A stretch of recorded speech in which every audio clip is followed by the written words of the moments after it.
So here it is. This is the most important trim for Ram. And I'm going to go over a few things you absolutely have to get if you're going to get a Laramie, especially if you're building it from the factory. I borrowed this truck from Larry H. Miller, Chrysler Jeep Dodge Ram here in Sandy, Utah. Be sure to give them a look up. Let's go ahead and check out the window sticker. At the very top is a description. Base price is right here at $63,880. And then here's a short listing for the standard equipment. And it continues on this side with the exterior at the bottom there. Now starting off, the options is the billet silver. Laramie level 1 equipment group is $395. Now that does include a wireless charger, but because this is a 6-passenger, not available. And front and rear rubber floor mats. Now this one does have the $392 and a 33-gallon fuel tank, which you absolutely have to get, and trailer brake. Now the $392, if you're going to get this, you might as well go ahead and get the locker too, so just keep that in mind. But destination is $1995 with a total price of $67,715. And here are the Philly coming numbers. Now in case you're wondering, the Laramie saw a $5,395 increase over the 2024 model year. Now that seems to be the largest one so far. I did a video on the Bighorn and that difference was, I want to say, less than $1,000. But with this 2025, they did refresh the front end. The LED headlights look a lot more fresher. Let's take a quick look at the lighting on the truck illuminated, and then we'll jump back into the video. So here are the headlights. So you have high and low beam LED, incandescent turn signals, and then here are the fog lights, which are LED. Turn signals on the mirrors. And surprisingly, they're using incandescent bulbs for the tail lights. Now Ram is pretty good with their lights down below, so you have LED for license plate. And bed lights are LED here, but incandescent bulbs up top. Up next, I want to show you guys a quick look at the 2024 so you guys can see how much they refreshed on the front end. The front definitely looks a lot better compared to the 2024, but for 2025 they did make LED headlights standard, which gives you these incandescent turn signals on the lower trims, which means the Laramie no longer has full LED headlight standard. Pretty interesting, right? Now the grille looks so much nicer compared to the one I just showed you, and the chrome doesn't look that bad either on this truck, right? Front parking sensors, adaptive cruise control, standard. Now there is no camera, although it looks like there is. It's just a little plastic trim piece there. Hood is unchanged, but you guys can see the badge is slightly new because straight 6 turbo. And I love the wheels. The wheels look so good. These are your standard 20-inch wheels for Laramie now. I believe in 2024 they might have come, actually the one I just showed you guys, these were the standard wheels here. That's a big upgrade for sure. And the fender flares were added again for 2025. They took them away for 2023 and 2024 for whatever reason, I don't know. Independent front suspension, and these are wrapped in Nexen tires. Not sure why they did that, but it's Ram. 275, 55, 20 is the tire size. And then if you want to know the capacity for the tire, it's 2,535 pounds per at max 51 psi. They do provide a wheel well liner, a little bit of chrome on the mirrors, and then there's your badge down there. Painted door handles. They also did restyle your smart key system, so now you would just push here to lock the door, and then you would just slide your hand in to unlock it, basically. You can get power deployable running boards as an option for the Laramie.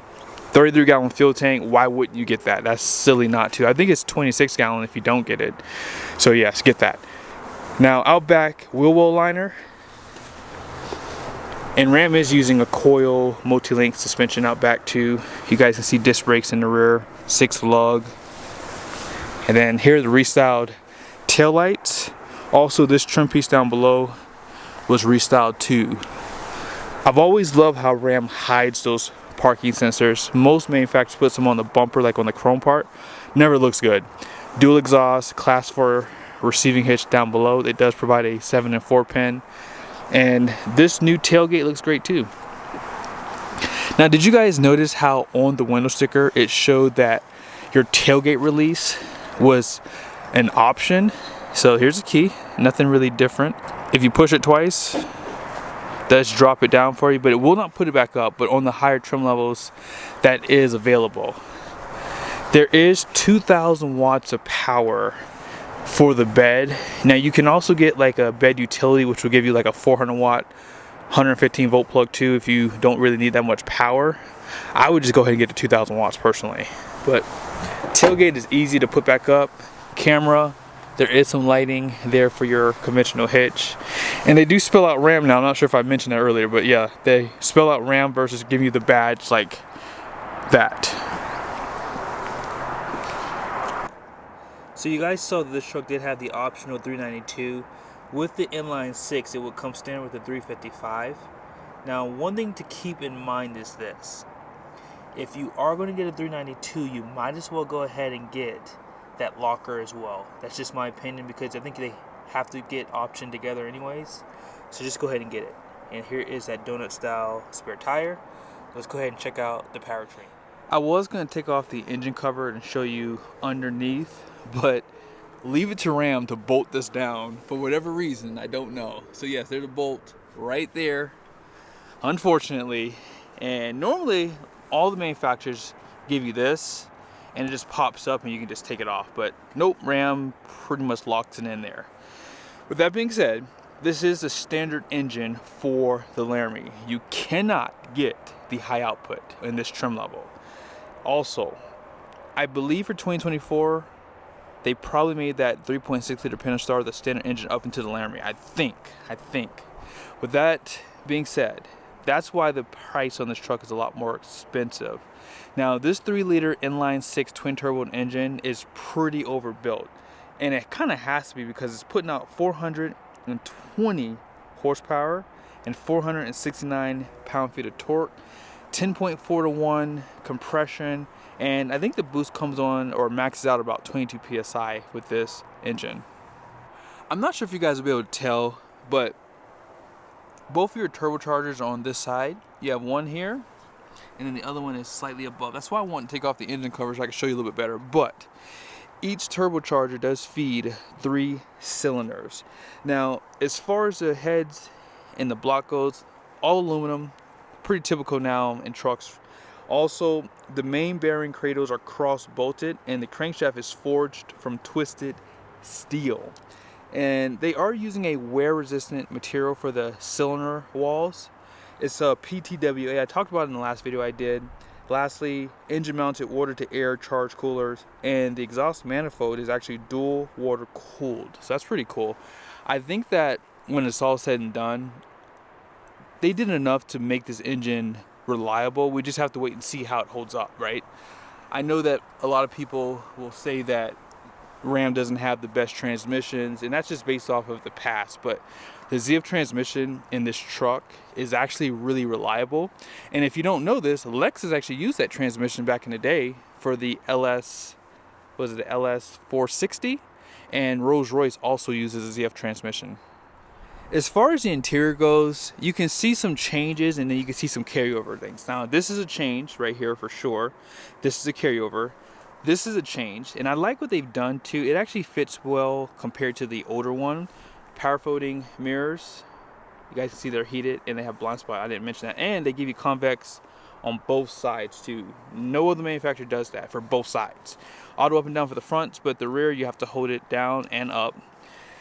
And overall, a lot of soft touch on the very top here. I like the bright trim pieces that they give you too, and then soft touch with some stitching at the very top.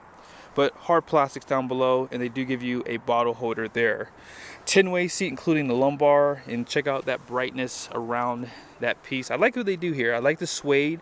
This suede does hold up. I had the brown interior 1500 for 2020, I believe it was, and I had, I think, 30,000 miles on my truck, and it held up really well. Tilt headrest. telescoping steering wheel. It's not powered though, which I would like to see, but you do have power pedals down below. And here's some of your lighting controls. Electronic parking brake is right there, but this all pretty much is a carryover. They do provide that soft touch on the dash, grab handle, and they give you a black headliner. Now on the steering wheel, there are buttons out back. Hopefully you can see them on both sides. And your adaptive cruise control, and then your regular cruise control, gear limiter, and check this out. I don't remember seeing this on the Bighorn, so I might have to check that out again. I completely forgot to show it to you if it was on there. But they do give you the 7-inch cluster, which we'll go over here in a second.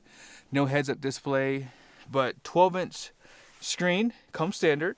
I will say, you might as well go ahead and get the 14-inch. Might as well. They do provide a 12-volt plug up there. Push button start comes standard. And then here is your gear selector.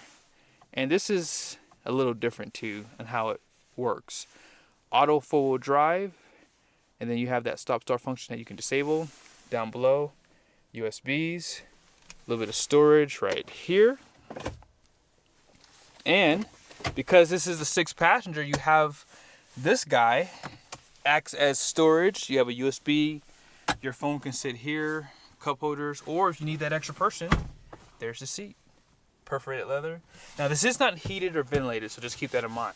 A little bit of storage below as well, and down on the floor there. So overall, I think they've done enough, but yeah, I still think that this is pretty close to the 2024 model year.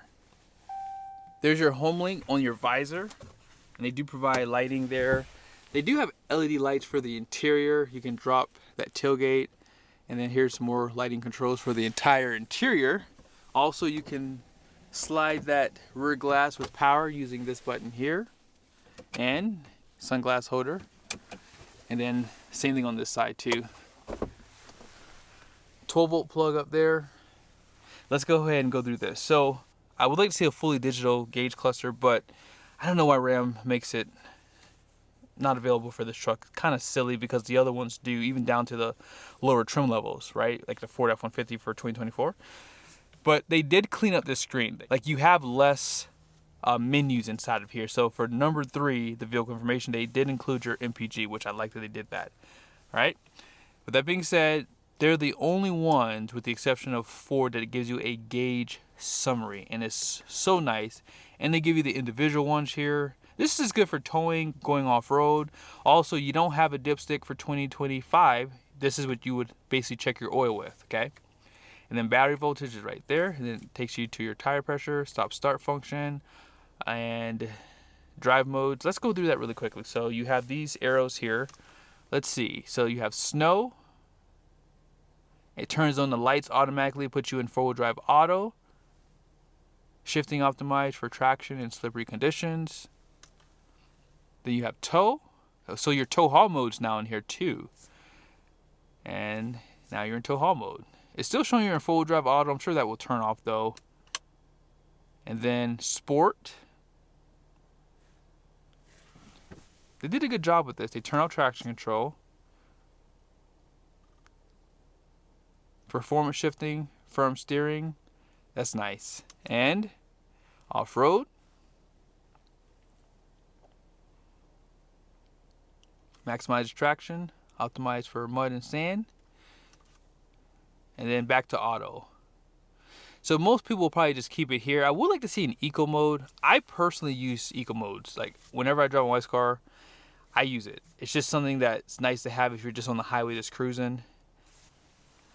This is pretty much unchanged, but I do like that they give you the menu at the very top. This kind of acts as your buttons on the outside of the screen, but you still have your dual climate control on the outside. You can control the fan, the mode, all that can be controlled outside of the screen, which is nice, right? Now, again, if you want to control your seats, you do have to go through here. Now, let's see. If you go to comfort, do you guys see what they added for 2025? You can now change the zone of your seat, so you can do the bottom only or the back only or both together, like you've always been able to do. I like that they give that to you. It's just a nice extra benefit that you have. You have Apple CarPlay, Android Auto wirelessly, nothing new there.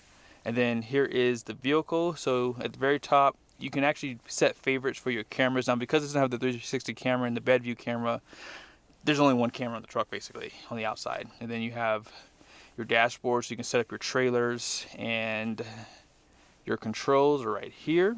So you can turn on or off your auto dimming.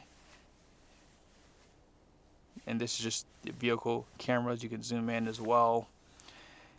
So this is pretty nice. I mean, I've always liked how you can customize the screen and customize things for the truck, like your, let's just go to your safety and driving assistance. Like, I like that you can turn off like your rear seat alert if you don't want that on.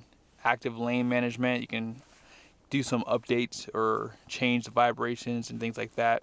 This is done really well. I think that Chrysler has done a good job with their Uconnect system. And I'm not sure if I showed this to you guys, but here's just a few more things. Your trailer brake, traction control, and then your front rear parking sensors. Let's go ahead and check out the passenger side. Not sure if you guys can see, but Alpine sound system does come standard on Laramie. It's a very good sound system, by the way, too. Now, this cover has that Laramie badge there, and they illuminate this area. Most manufacturers don't do that. Also, glove box is decent size. 400 watts of power. They call it 115 volt AC, alternating current. And here's the door. By the way, these buttons I think came out of the Wagoneers. Out back, 60/40 bench, and look how big this door is. Huge. Seat back pockets on both sides, and look at the floor space, flat floor. They have the best cabs in the second row. So if you carry adults a lot, if you have older parents that live with you, this is the best truck to buy in my opinion. Tie downs and storage. These are removable too, and they also have like measurements there. Yeah, or you can measure things with that, I should say. Now these seats do recline. You can see it right here. A little bit of storage. I think they gave you an upgrade for this too, as an option basically. And then you can drop down the headrest if no one's sitting back here. They have the best center console too. And outboard heated seats, 4 more USBs, another 400 watt power plug, air vents down below. You can keep people pretty comfortable back here for sure. And they do provide those on both sides for hanging things, and then some speakers. Let's go ahead and check out the payload. As far as the axle ratings go, you have 3,900 pounds in the rear, 4,100 pounds out back, which is class leading for gas engine trucks. Gross vehicle weight rating is going to be 7,100 pounds. Now you guys can see the wheels are 20 by 9 wide. Oh my goodness. You can put a pretty meaty tire on those wheels. And then here's your payload, 1,616 pounds. Not bad. I would say that for the amount of options this truck has, that's pretty good. Now, once you start adding power deployable running boards, panoramic sunroof, which is available by the way, and a few other things, you can easily lower that number down significantly. So I hope you guys liked the video. I think that this is a really good attempt on Ram's part. The only thing is they have to bring their A game on the pricing. I think that at this price point, they're pretty up there, because I actually did a review on a Toyota Tundra, and that truck was $61,000 and had a lot more options than this one does.